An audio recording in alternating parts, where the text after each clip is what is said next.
Am I overreacting for refusing to eat something that a secret admirer got me? Me, 24 female, and my 2 roommates work in the same company. Today, I worked from home while they were at the office. Home first and handed me a package that I needed him to grab for me, and there was a lollipop inside. I asked about it, and he said that it was sent to me by a secret admirer. I asked what the hell he was talking about, but he refused to elaborate since he promised not to say anything. I asked if I even knew the person, but again, he didn't say anything. My female roommate came a couple of hours ago, and I asked her if she knew anything about the lollipop, but she said that she didn't know what I was talking about. So I put the lollipop inside of a container in the middle of the table that has a couple of candy and mints, and I said I wasn't eating it. They both asked why, and I said I have no idea where it came from, and I'm not going to risk poisoning myself or something. Now both of them are calling me insane and paranoid, and that I've been watching too much TV. Am I? In the comments, Just One Nurse says, I wouldn't eat it either. This isn't kindergarten. If someone admires you, they can let you know in any number of adult ways that don't include mystery food. Just throw it away and be done with it. 100% this. Adults don't do secret admirer mystery candy. That's genuinely weird behavior. If someone at work is interested, they can introduce themselves and ask OP out for coffee like a normal person. The whole I promise not to tell thing from the roommate makes it even weirder.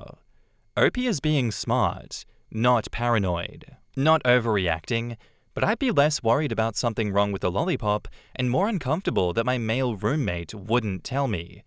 $100 says he is the secret admirer. OP says, I really don't think so since he's very openly gay and I'm a girl. But I'm really weirded out why he's refusing to say. He's just saying that it's bro code. Yuck. The bro code protects men's feelings over women's safety. Don't eat it, and tell your roommate that he can tell his secret admirer exactly why. This guy can come out of hiding if he wants to give gifts, not overreacting. I'm with them as well. I feel like that's pretty childish. If someone gave me food and refused to tell me who it was from and why they're giving me it, I wouldn't eat it either. Like, that's just a me thing as well. I don't want to play games like that. I feel like that's not being dramatic. I feel like that should be common sense, surely. I didn't ask for this secret admirer situation. I'm allowed to say no to consuming something when I don't know where it's from. But like, why is the roommate making it weird on purpose? If this is meant to be harmless and cute, I think there's no reason to keep it a secret once you ask about who it's from, surely. Why are you doubling down and mocking me instead of explaining the situation? Are you just trying to piss me off? Is that what's going on here? Yeah, you don't owe anyone trust when they refuse to give you basic information, OP. Screw that. And now, on to the update. First, I want to thank everyone for reassuring me that I wasn't crazy, because I needed it after today. This morning, I came into the office, and lo and behold, there was a mini Snickers in my desk. I asked around, and a coworker, not my roommate, said it was from my secret admirer. I didn't say anything. I took the Snickers and I tossed it into the trash next to my desk. Before lunchtime, a woman from another department, Kay, came and asked me if my roommate had given me the candy. I was really confused, and Kay said she had brought Christmas candy for everyone, but since I wasn't there, they had saved me some. My roommate just said that she tossed it in the trash because she doesn't take food from strangers. I was so embarrassed and apologized to Kay and told her that if I'd known who it was from, then I would have eaten it. She left, and I could see that she was really confused. I confronted my roommate, and apparently, this is what happened. Kay brought the candy, they saved the 2 leftover pieces from me. Apparently all 6 of my coworkers, including my roommate, thought that it was a great idea to make up the secret admirer thing and to save the other one for me to find the next day. I straight up told them that this was a shit thing to do, and they embarrassed both me and Kay. They took it as a joke and told me, "Did you really think you had a secret admirer in the company?" And I just said that there are many weirdos out there. I went to apologize personally to Kay, and I'm currently on ice mode with everyone. But at least I know that there wasn't any suspicious substances on that lollipop or the Snickers. In the comments, Cthulhu Knits says, I said it before and I'll say it again. The secret admirer thing needs to die in a fire. There are just too many weirdos out there. One of our co-workers bought in candy for everyone, but didn't leave a note as to who it was from. We had a lot of confused people who just wanted to thank whoever left them candy. So those of us who knew, because we were there when the co-worker passed them out, spread the word. I'm a bartender, and a guy left me his number. Nothing new in the bar world, except my idiot co-worker thought that it would be funny to leave the note/number on my car. I walked out to my car and freaked the hell out because I thought some weirdo was watching and following me. Men don't understand women fear. OP says, that is insane. Why do some people have no situational awareness? My husband left a note for me on my car when we were dating. He signed it, all good, but my downstairs neighbor saw a man that she didn't know leaving a note on my car and freaked out. She was convinced he was some kind of creep. Am I crazy in that the update makes it worse for the roommates and the co-workers? Is that too Reddit-brained? I get that they think it's a harmless joke, but the setup relied on you, OP, being confused, uncomfortable, and then publicly framed as paranoid when they finally told you what's going on. And why did they let Kay take the social hit in this instance? They did her dirty, did they not? I think she did something genuinely kind and they turned it into this weird game. And your reaction to all of this makes complete sense as well. You're reacting to deliberately withheld information, you're trusting your gut and being set up for failure. But once you did have the context of the situation, you immediately apologized and owned the situation.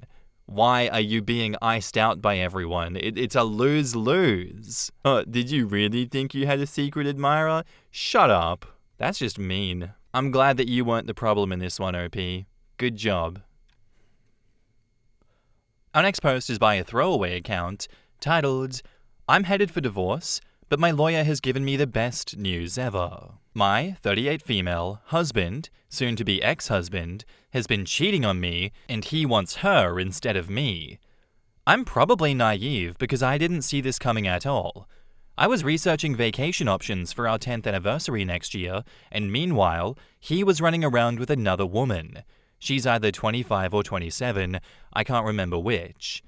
I never thought that heartbreak like this was real, but he broke my heart. I've known people who have gotten a divorce, and you have to live separately for a year before you can get a divorce. But I wanted to be prepared, so I made an appointment with a lawyer now. It was probably the best thing that I've ever done. She told me that in our state, alimony is forbidden if there's adultery. Since my husband cheated, I won't have to pay alimony. I was prepared that I would have to pay out the nose, but I have proof that he cheated, that he gave me himself, so I won't have to pay him. This was the best news I could have gotten. Also, the living separately for a year only applies to no-fault divorces in my state. Since I have proof he cheated, my lawyer went ahead and filed on my behalf based on adultery. Technically, my husband and I still live together. Our lease expires on the 31st, and the countdown on our separation was supposed to start November 1st. I wish I could be there to see his face when 1, he gets served with notice that I filed, and 2, he finds out he won't get alimony because he cheated. He wanted a no-fault divorce, and I know he was counting on getting alimony. It was the best news I could have gotten. I don't even have words for how amazing I feel. In the comments, Donut says, as a middle-aged woman who went through divorce a few years ago, I can tell you the pain will pass, and a year from now, you'll realize that this, the divorce, was the best thing in the world. I hope your future is full of laughter and love, and reconnecting with yourself. Take time to grieve, of course, and probably find a good therapist. But you will be so much better off, and I wish every ounce of happiness and success for you in this next phase of your life. After the divorce, make sure you come dressed to the nines in the best clothes. Then go on that vacation immediately after. Bring the divorce papers. Go be your best self. Have fun and live well. Lol, like he's gonna get that no-fault divorce. Oh yeah, husband, on top of the adultery, let me just financially punish myself, hey? Let's reward your betrayal. That would be such a fun and good idea. No, screw that noise. OP, you did a fantastic job here. You got legal clarity and you protected yourself while you were still in shock. I don't know how you managed to do it, but good job. I imagine there is still going to be grief from all of this. Like, this isn't really something you can just brush off, so give yourself that space when the waves of grief come in, and let that happen without judging yourself for it. Also, more advice, don't get fixated on his reaction when he gets served. It's great and all, but it's not going to give you closure. I feel like people really overplay this whole closure thing. You'll get your closure over time with distance from him. Keen to see where this goes. And now, on to the updates.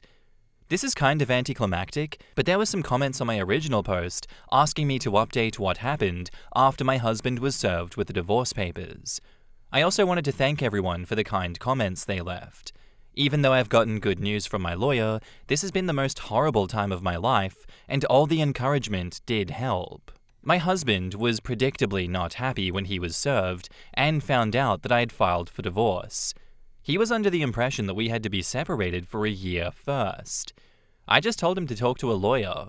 We both moved out of our condo during the last week in October when the lease ended, and we live separately now. A few days after he was served, and I told him to talk to a lawyer and leave me alone, my husband told me that he'd changed his mind and asked if we could work things out. I said no fucking way, and I told him to have his lawyer talk to my lawyer because I'm done talking to him. He was upset and almost in tears when I said I wouldn't reconsider. It's been a month and I've not seen or spoken to him. He hasn't tried talking to me again.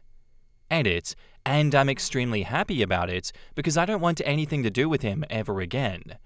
Our lawyers are doing all the communicating.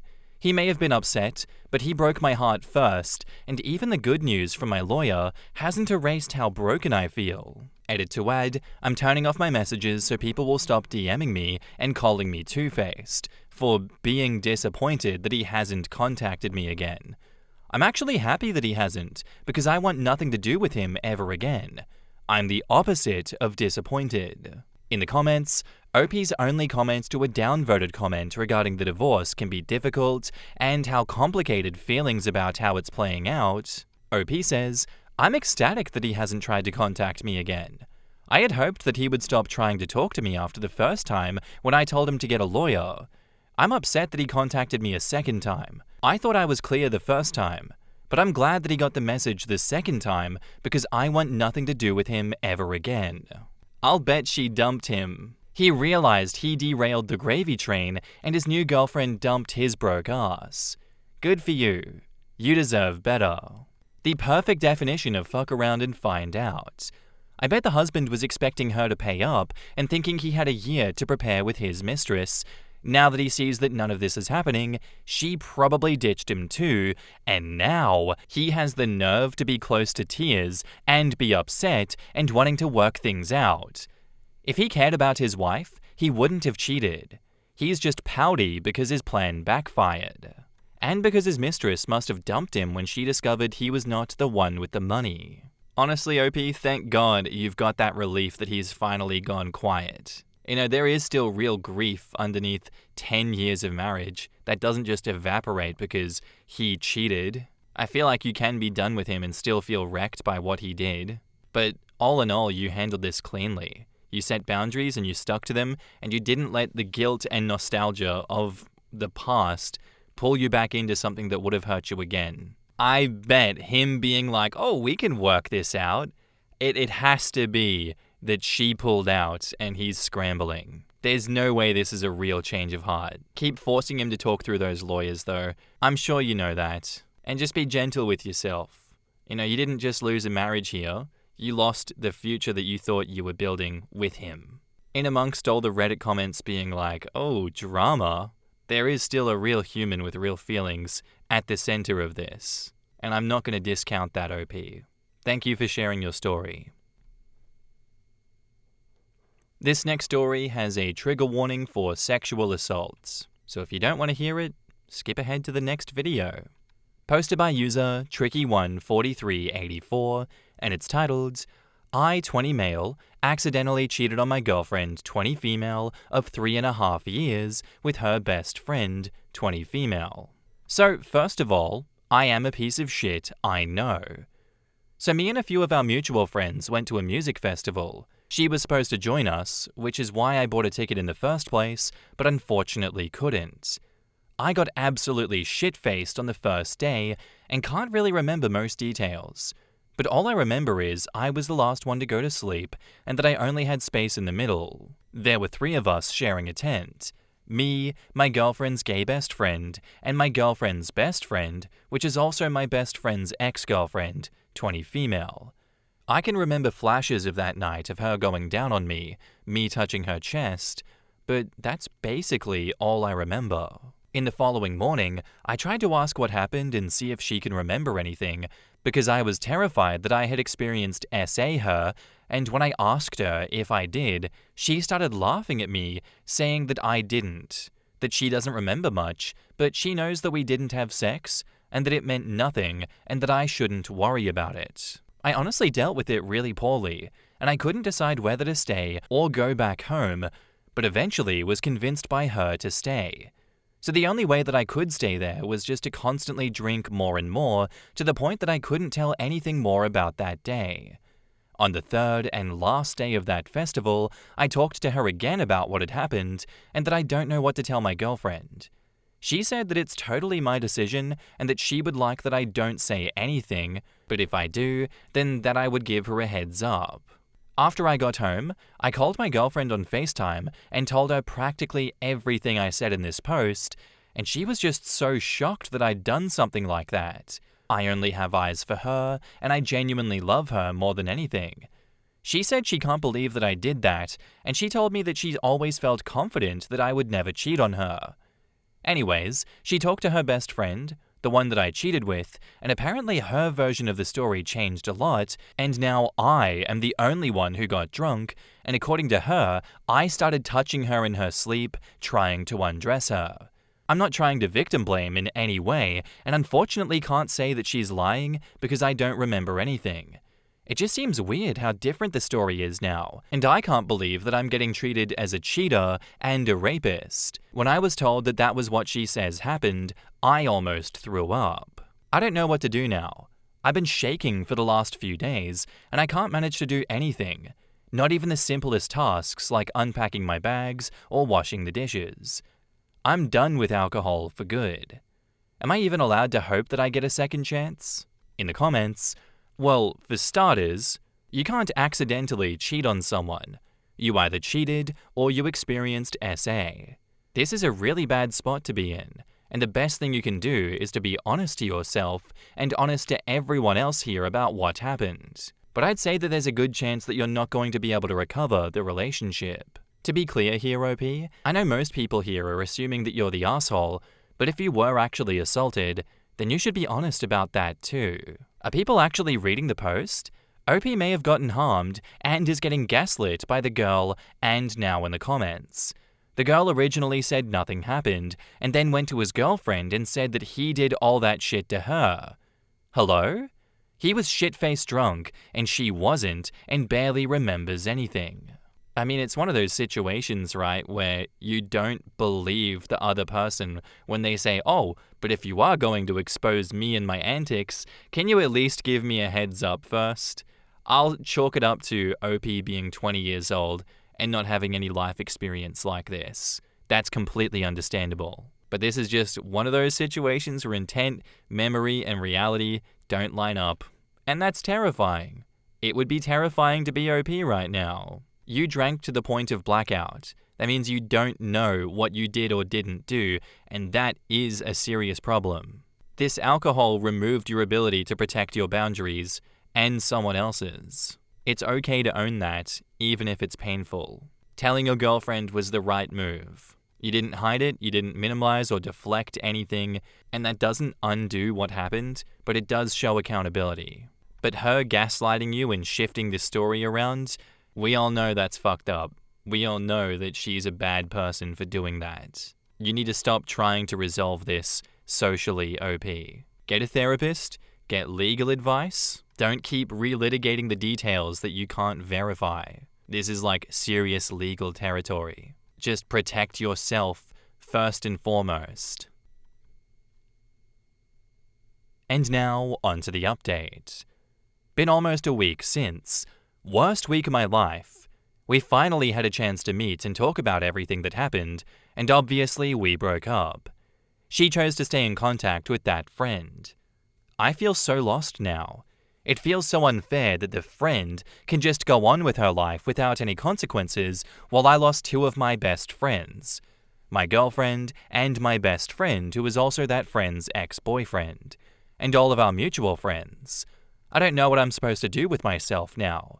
Right now, I have one friend that is in my corner, and I can't be thankful enough for him, but it sucks. In the comments, SignGain says, so the only way that I could stay there was to just constantly drink more and more. You should probably consider avoiding alcohol going forward. OP says, absolutely. Given everything he's described, it doesn't appear that he consented or was even in a physical or mental state where he could consent. The fact that no one's questioning the best friend, who seems to have perfect recall and even the ability to enhance and embellish, and is not the least bit traumatized, is just weird. Yeah, honestly, as I was reading it, it absolutely gave me the impression that the friend that SA'd him was both for her own pleasure and to get rid of him. You are not alone. Hard to prove anything if OP doesn't remember / is in denial. OP should definitely get sober. This should be the last straw. Ex-girlfriend deserves what she chose. If Bestie got away with assaulting and making out with her boyfriend, she will do it again, and that's her punishment. What a shit person that best friend is. Yeah, she sure is.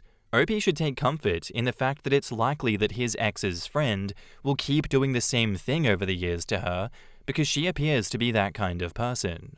The OP would be better off reflecting on his own behavior, that his main takeaway is that he suffered more consequences than the best friend demonstrates a lack of accountability.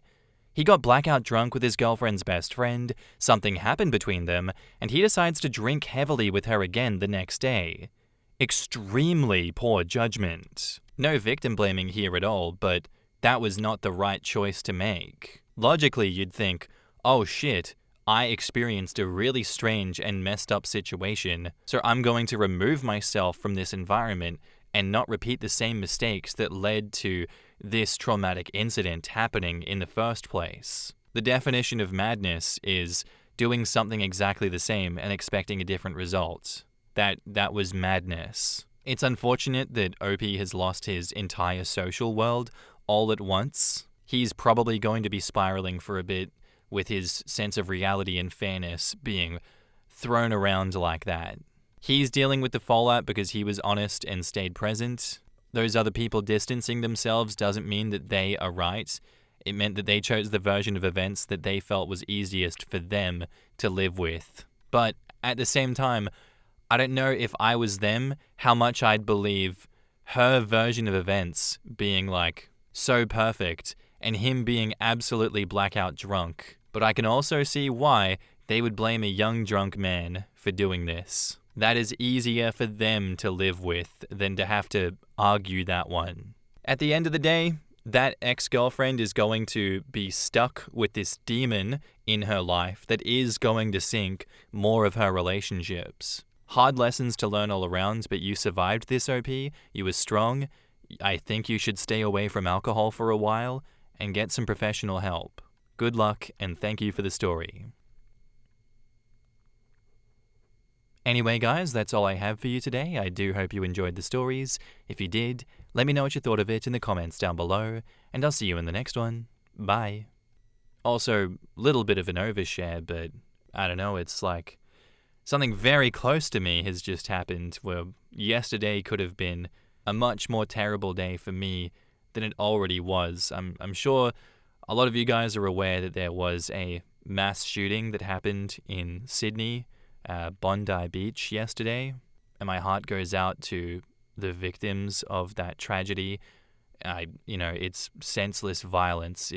I don't want to get political with it at all. It's not my place. But I got a text from my sister at that time who's living down there, and she was about 50 meters away from the gunman as this all happened, and I am fortunate that she was not harmed. She was able to get away safely, but she was very close to them. And this has very much rocked my world, and I'm grateful for my situation, but it's nonetheless stings that this has happened. That's really all I have to say about this one, and I just think it's good to be extra close with family at this time. I know I'm going to be extra close with mine.